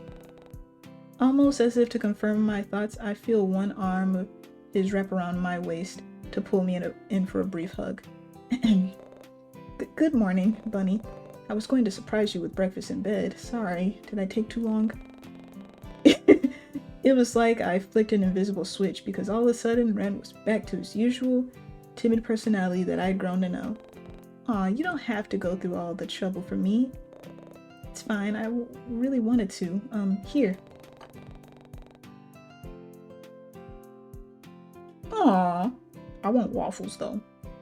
Without giving me a second to spare, Ren conjures up a plate of full, thick, fluffy pancakes from somewhere behind him, alongside a few toppings as well. I didn't manage to burn these ones, at least. Eat as much as you like. I'll have this one. Aww. Giving Ren a pitiful look, I deposit a few fluffy pancakes onto my plate before offering the rest to him as well. Ren, you've made enough to feed an army. Why don't we share? It's okay, I made them all for you, exactly how you like them. Oh, and how do you know I like my pancakes? Deciding to tease him a little bit, I throw a light-hearted accusation into the air in hope that he'll catch it. Oh, I don't know, I suppose. Don't people normally enjoy pancakes this way? I thought maybe. There he goes again, getting flustered beyond belief, while his cheeks flush a deep shade of red. It was really adorable. Relax, I'm only teasing you, cutie. These pancakes are delicious, by the way. Oh, you were just joking. His mood immediately seems to perk up once he hears my compliment. You really like them? You're not lying? Really? You're not lying? Then I'll make them for you again sometime. Only if you want, that is. It's no problem at all. I really don't mind. How about you just focus on eating first? Aren't you hungry, baby? I snacked on a few pancakes while cooking them. Don't worry about me. You just eat. So you've been eating them without me? That's greedy. Do you want different toppings? I'm sure I've got more strawberries in the fridge. Something inside me told me that Ren was lying about eating already, but I didn't feel like calling him out on it. I'm good for now, but thank you, really. Seemingly satisfied with my response, or lack thereof, Ren lets out a pleased hum and instead moves away to busy himself with washing the dishes. My gaze follows him as I absent-mindedly catch a glimpse of the clock on one of the shelves. 8 o'clock on the dot.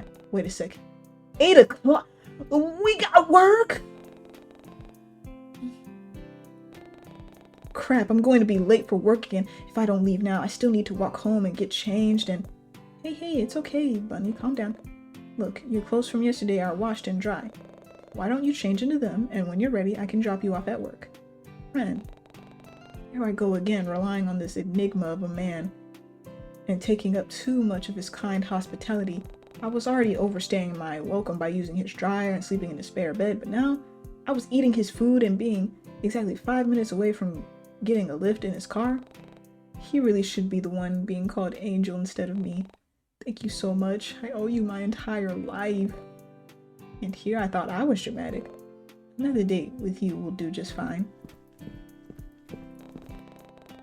Y'all are so sweet. Oh, but I should know you. I don't exactly drive a car. What you mean?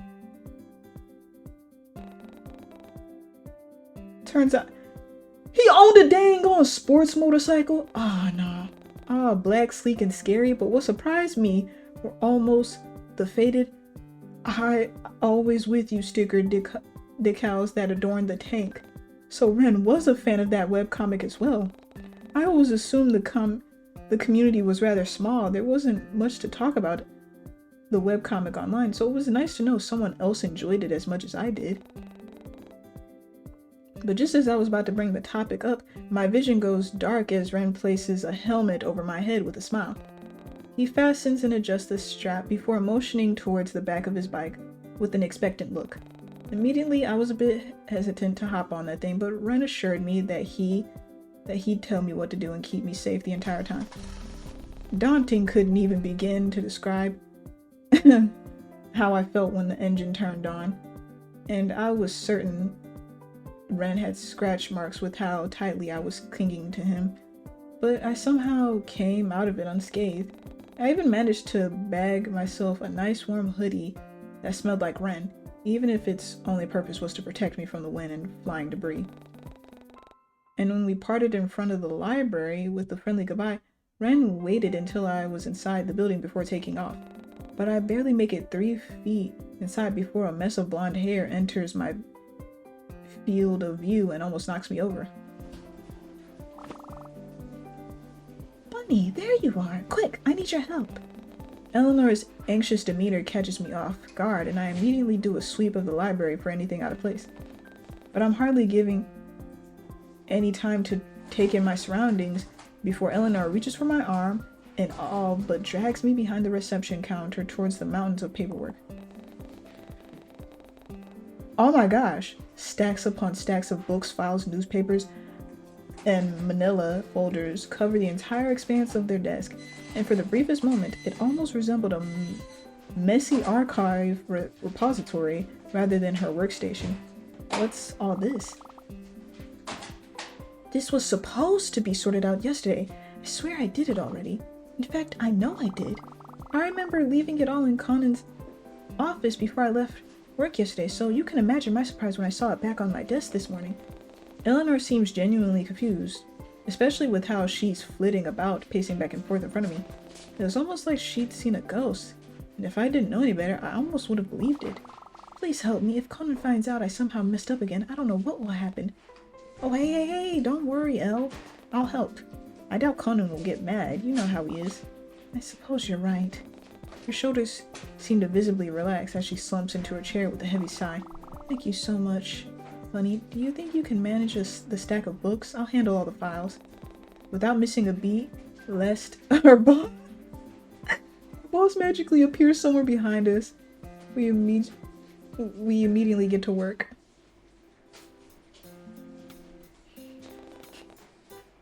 Time flies quickly when I have my chatty coworker to keep me company. She fills me in on how the freak storm caught everyone off guard and how some of the patrons shared the same idea of seeking refuge within the library as well. Apparently, Eleanor was the only one around to keep an eye on things, and from the sounds of it, she seemed to take on the leadership role like a pro. Still, discussing her whereabouts had me thinking. That reminds me, where did you go the other day? The other day? What do you mean?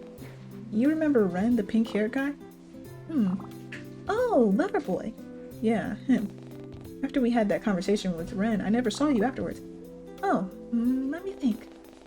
I watch as she inclines her head side to side, and all too quickly she snaps her fingers and gives me an affirmative nod.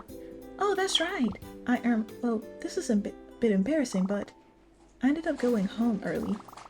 I must have accidentally bumped into something while cleaning the stockroom the other day, and before I knew it, one of the shelves came tumbling down on me. It wasn't until a little later when Conan found me and pulled me out. You knocked over an entire shelf?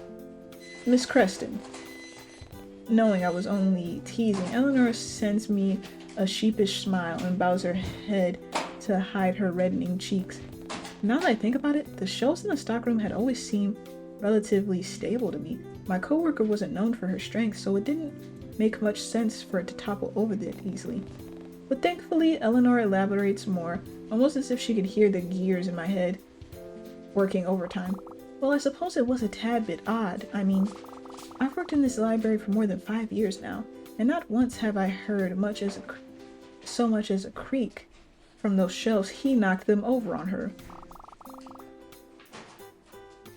Well, I have no doubt Conan will be installing new storage shelves soon. Oh, speaking of, did you notice the new awnings outside the library? I suppose that sudden storm from yesterday had something to do with it. In fact, maybe you heard it on the news already? I heard all the rain. Our conversation gets cut short as I watch Eleanor's attention drift behind me and towards the flashing light above one of the shelves. Duty calls, I guess. As soon as she stands, I shoot her an appreciative smile, which she returns with an apologetic look of her own and meanders her way towards the aisle.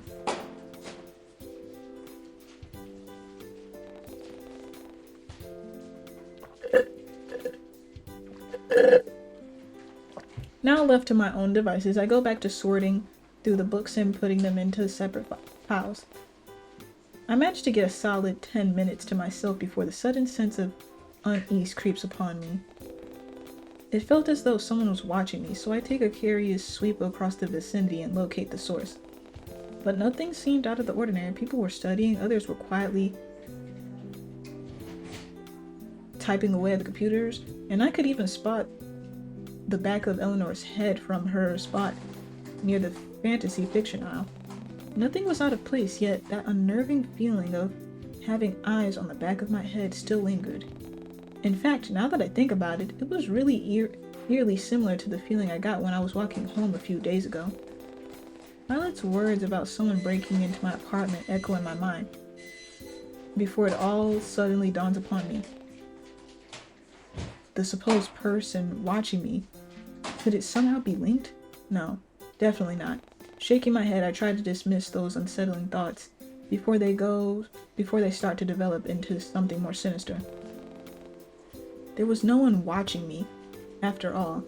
There was hardly anything impressive about me to warrant a stalker in the first place. Well, don't say that. That's... in cases like these, stalkers are prone to literally go after whomever they feel entitled to. It's just how it is. And that's the sad part of that. I was as plain as they come, and if some jerk really did break into my house, they left empty-handed.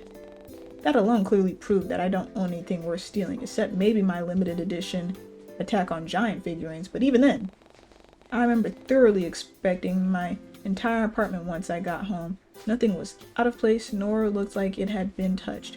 Everything was as I left it that morning. Yet, It still didn't explain why I was feeling this way. Fear and apprehension seemed to overwhelm my senses so much that my mind barely registered the sound of rustling, and I looked down to see that I had been worrying the papers in my hands for the past few minutes. Have I been stressing so badly? Jeez, I was really letting all this paranoia get the best of me. Shaking my head once more, I decided it's best to not let those thoughts fester and grow into something far bigger than it should be. No one broke into my apartment, and no one was watching me right now. I was making a mountain out of a molehill, and nothing was going to scare me. Hello? Wow, you are gorgeous. Yo! Whoa! Instead of some creepy stalker dressed in all black, I was met with blonde hair and expensive looking clothing. Was this the person I felt watching me? It was difficult to make out her words over the loud, rapid sounds of my heartbeat, so I tried my best to calm down before responding.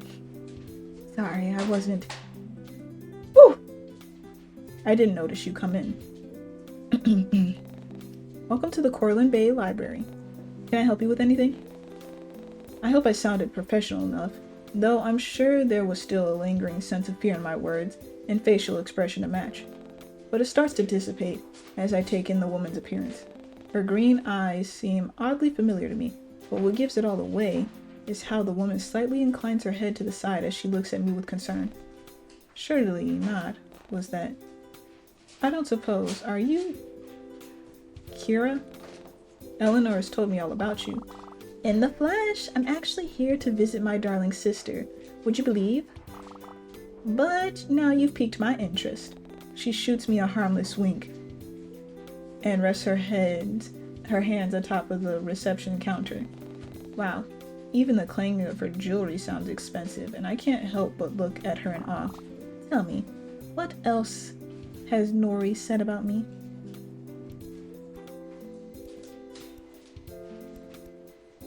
I'm not gonna front, she really, really admires you. Oh, really? Did she say that? It would have been nice to hear it coming from her. Ah, well, I'm sure you're aware of how shy little Nori can be sometimes. Bunny! As if summoning Eleanor herself, she emerges from somewhere behind me and joins us at the front desk. Kira, what are you doing here? Y'all are so pretty! Oh my gosh! There she is! What, am I not allowed to see my little sis? I'm working right now. You could have texted me in advance. I wanted to surprise you, and look, I come bearing gifts. I love your sister. I love you both. Kira places down a few bags, branded with high-end prints and designer logos. Sorry, darling, if I knew I'd be meeting you here, I would have brought extra. But I'm sure there's something for you in one of those bags as well. Pick whatever Eleanor doesn't want. I genuinely wish I could be rich enough to say something like that. Oh my gods. The sisters seem fully engrossed in each other's presence, so I leave them alone so that they can have their moment to catch up. After all, I didn't know how long it'd been since Eleanor and Kira had seen each other, and the mountain of work in front of me wasn't going to sort itself out in the meantime. Before I could... What? I can silently slip away. A tattooed arm boxes me in and commands my attention. And for the second time today, the expensive smell of wealth and luxury floods my senses. Only this time I knew the person it belonged to. No! Why are you here? Also, I need to see her.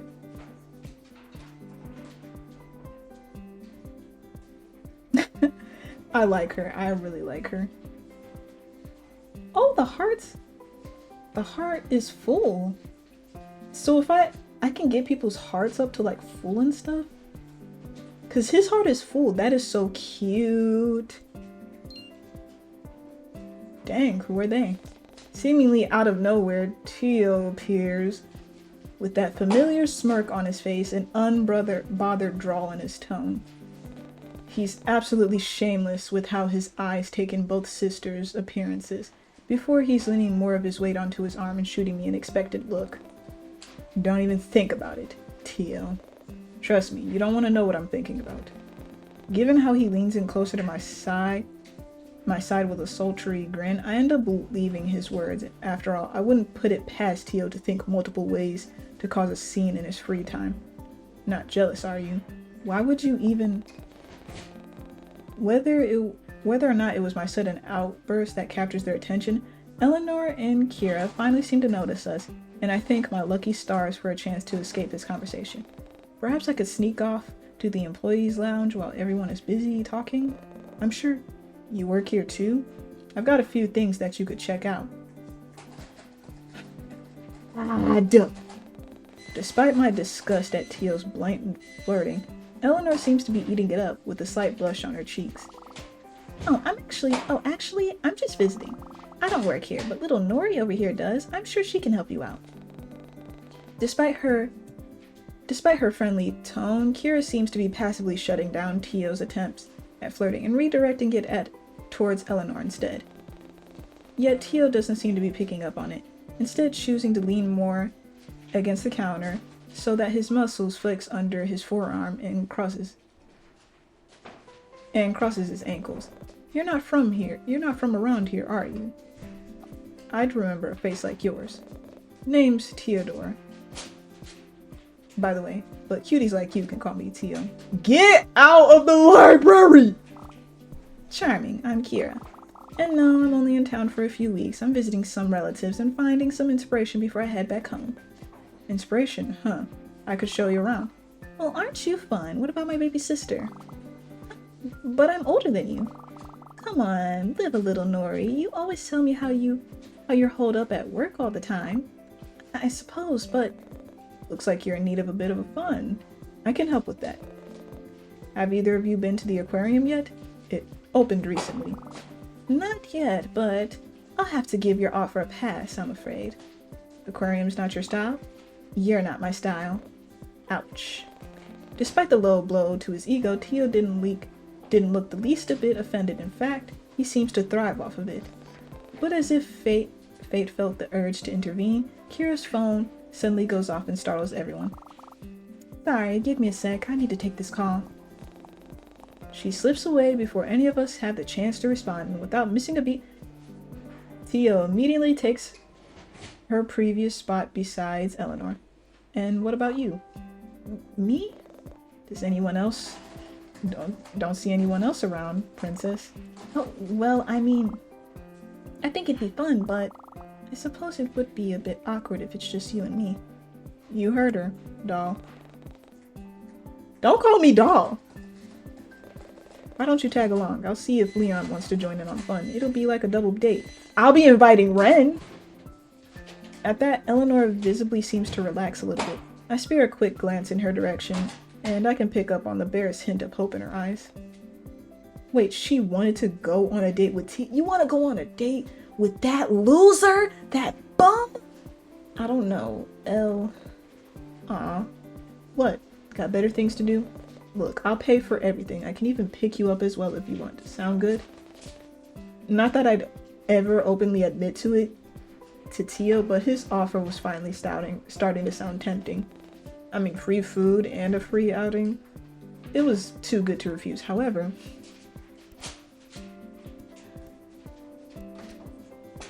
fine, but I'm doing this for Eleanor. Fine, but I'm doing this for Eleanor. Eleanor seems to brighten at that, and her smile just makes it all worth it. There we go. Knew you weren't gonna chicken out on us. Then it's settled. Leon and I, I'm calling Ren, thank you very much. Leon and I will meet you both there. We're both here tomorrow after work. What time do you finish? Around... There you are, Bunny. I didn't realize you were busy. Finally! It was as if someone had heard my prayers this time. Ooh, my fault. Conan emerges from somewhere behind me. What was up with that today? And offers me an escape from the current conversation. And without missing a beat, I turn towards my savior and spare him a thankful glance. I make sure to silently apologize to Eleanor as well, clearly uneasy with the thought of leaving her alone with Tio, but she seems all too happy with how she suddenly shoos me away with the back of her hand. Excuse me, young lady, calm down. Sure, I can slip away for a moment. Do you need something? Just need an extra pair of hands to sort through some boxes. But if you're busy, I'll manage it by myself. It's fine, I could use a breather. Away from him. Okay, so perhaps I didn't need to announce that so joyfully. With warm cheeks, I turn back towards Eleanor and Tio and send them one final apologetic look before following after Conan. I'm not apologetic.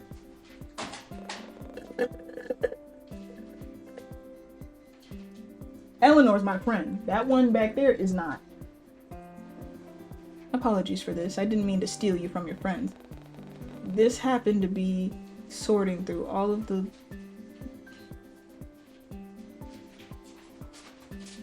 Dang. It felt eerily similar to what I had experienced I had been previously doing with Eleanor, only this time there weren't any Tio-shaped annoyances to keep me company.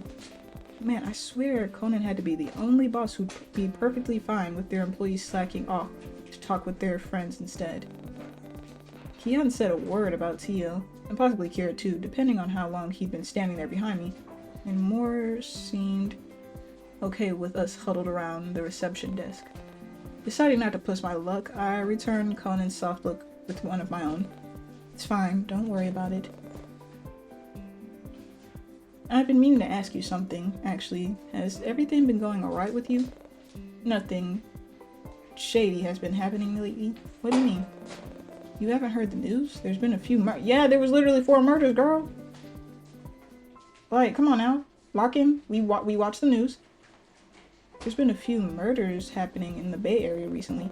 Admittedly, I have been worried for your safety as of late. You live by yourself, correct? Yes, but I've recently had a friend stay with me, now that I think about it. He's also been concerned for my safety. That's good, I'm glad. Listen, if something ever happens... Conan awkwardly glances over his shoulder before returning back to me. Nothing but sincerity in his gaze, and I find myself stunned in silence. Here, it's my personal number. But due to the lack of clarification, I ended up sending him a confused look instead of thanking him. I know you've only recently moved back to Cortland Bay, but you've yet to put someone down as your emergency contact. Dad, that's crazy. He's my new dad, y'all. That's my dad. I'm worried you won't have anyone to call in case something does happen. I want to make sure you're safe at all times. Oh, thank you, Conan. Of course. He gives my shoulder a gentle pat before resuming his original task. The conversation falls back into an easy, comfortable silence, and I pocket his number before pouring all of my focus towards the book laid out in front of me.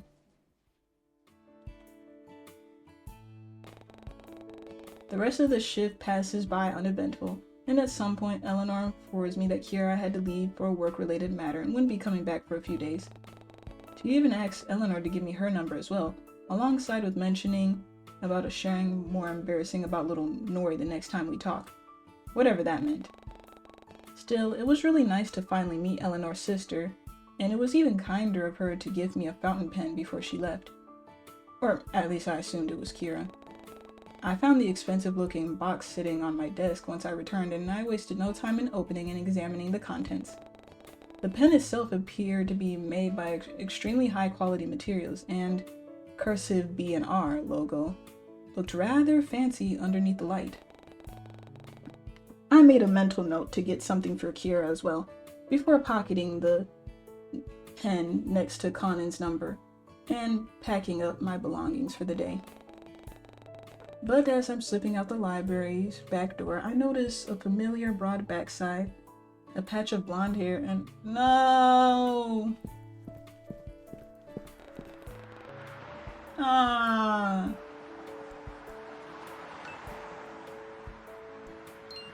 And this is where we're gonna leave it off, because I have been recording for literally 2 hours. I will see y'all in the next episode. We will literally start from here, and y'all are gonna be like, what happened? Nah, I don't care. Good day and good night. I will be leaving, and I'll try to check the audio. If it's corrupt, I'm gonna be so sad. I mean, it's probably not, but here we are. Goodbye.